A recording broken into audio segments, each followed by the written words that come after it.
Hello everyone, welcome back to my channel Drishti में। तो आज मैं लुसेंट हिस्ट्री भारत का इतिहास टॉपिक राजपूत राजवंशों की उत्पत्ति को कवर करेंगे। इससे पहले हमने कवर किए थे सीमावर्ती राजवंशों के अभ्युदय, सीमावर्ती राजवंशों के अभ्युदय। इसमें कौन कौन वंश हम पढ़े थे?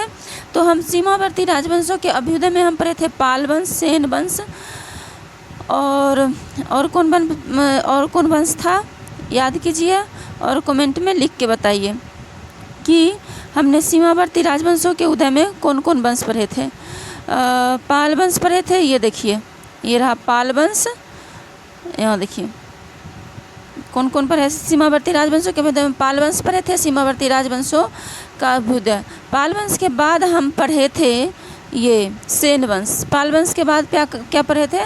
पाल वंश के बाद हम पढ़े थे सेन वंश। और सेन वंश क्या बाद पढ़े थे सीमावर्ती राजवंशों के अभ्युदय में? कश्मीर के राजवंश। ये सब बॉर्डर पे, ये सब राज है ना, ये सब बॉर्डर पे ये सब राजवंश थे और इनके बारे में हमने कवर किए थे इससे पहले वाले वीडियो में। नेक्स्ट हम कश्मीर के राजवंश के बाद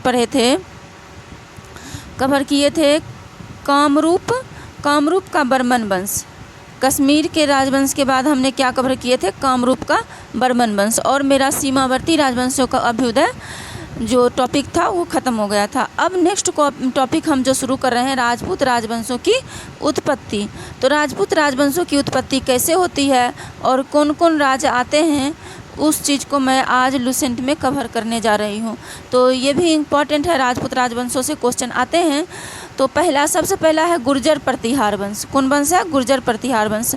मालवा के शासक नागभट्ट प्रथम गुर्जर प्रतिहार वंश का संस्थापक था। तो पूछा जाएगा गुर्जर प्रतिहार वंश का संस्थापक कौन था? तो गुर्जर प्रतिहार वंश का संस्थापक नागभट्ट प्रथम था।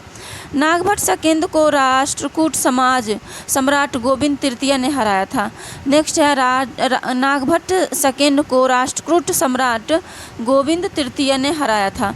तो क्वेश्चन ऐसे बन सकता है कि नागभट्ट सकेंद्र को किसने हराया था? तो राष्ट्रकूट सम्राट जो गोविंद तृतीय थे वो हराए थे। पाल, प्रतिहार और राष्ट्रकूट ये तीनों त्रिपक्षीय संघर्ष में भाग लिए थे। और यहाँ पे देखिए कि जो प्रतिहार वंश के जो प्रथम जो शासक हैं वो नागभट्ट प्रथम है, यही प्रतिहार वंश के संस्थापक हैं। और नागभट्ट जब सेकेंड आते हैं तो नागभट्ट सेकेंड को हरा देते हैं कौन? राष्ट्रकूट सम्राट के जो होते हैं गोविंद तृतीय। तो पूछा जाएगा कि नागभट्ट सेकेंड को किसने हराते हैं? तो गोविंद तृतीय, ये राष्ट्रकूट सम्राट होते हैं। प्रतिहार वंश का सर्वाधिक शक्तिशाली एवं प्रतापी राजा मिहिर भोज था। प्रतिहार वंश का सर्वाधिक शक्तिशाली एवं प्रतापी राजा कौन था? मिहिर भोज।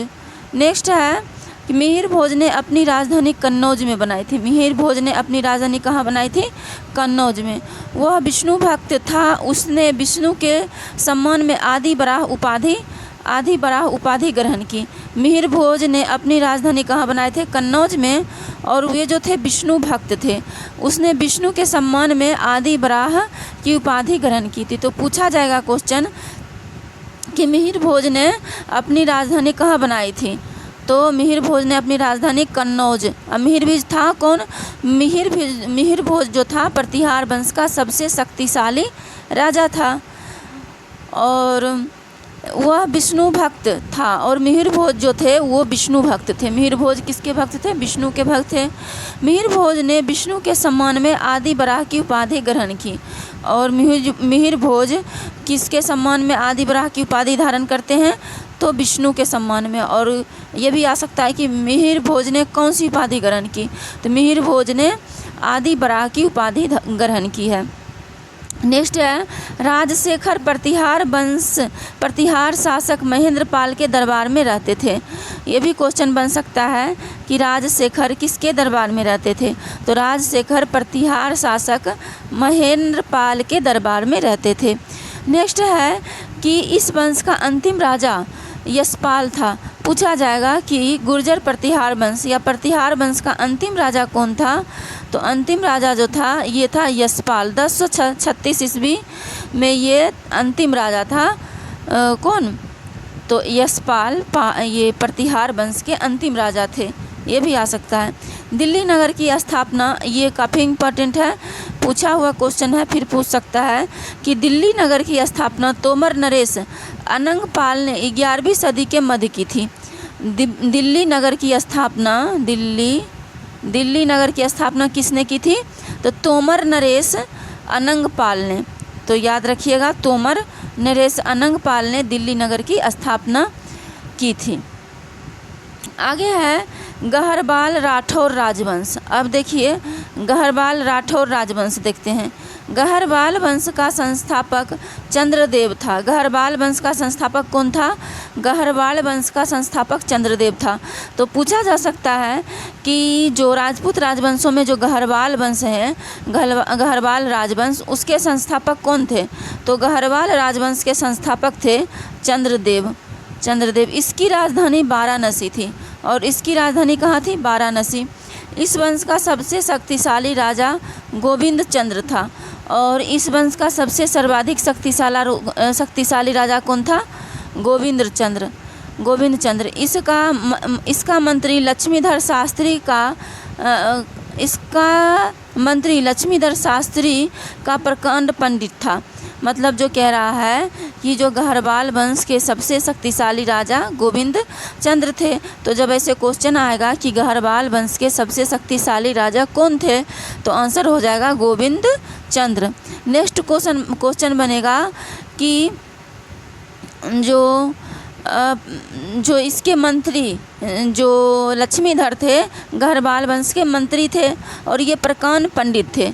तो ये भी आ सकता है कि लक्ष्मीधर कौन थे? तो ये गहरवाल वंश के मंत्री थे और ये प्रकांड पंडित थे।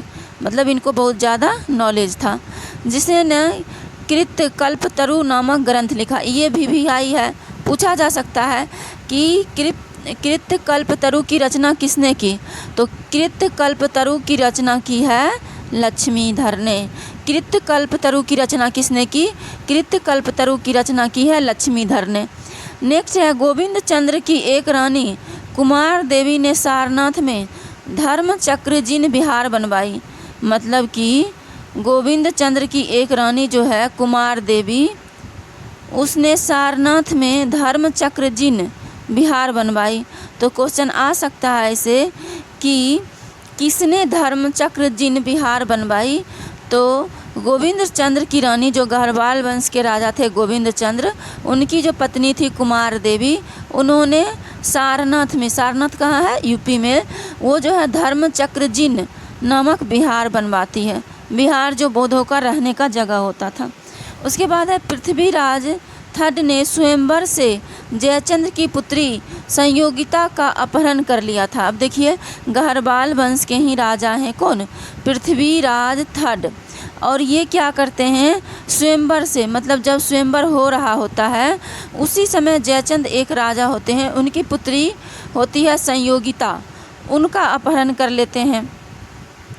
और इस वंश का अंतिम शासक जयचंद था। एक मिनट। गहरवाल वंश का अंतिम शासक कौन था? तो गहरवाल वंश का अंतिम शासक जयचंद था।